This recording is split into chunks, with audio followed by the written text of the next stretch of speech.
সভাপতি জনাব আবু সাইদ সাহেব, সিনিয়র যুগ্ম সম্পাদক জাহাঙ্গীর আলম ভূঁইয়া।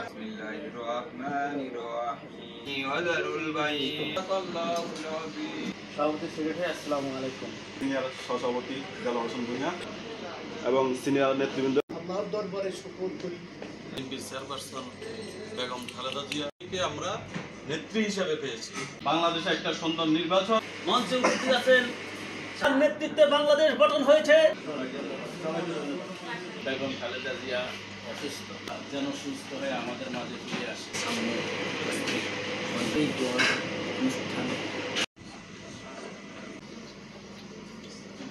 হাত তুলেছি আল্লাহ, তুমি আমাদের আল্লাহ, তুমি তাকে সুস্থতার সহিত না খাদ্য দান করে আল্লাহ।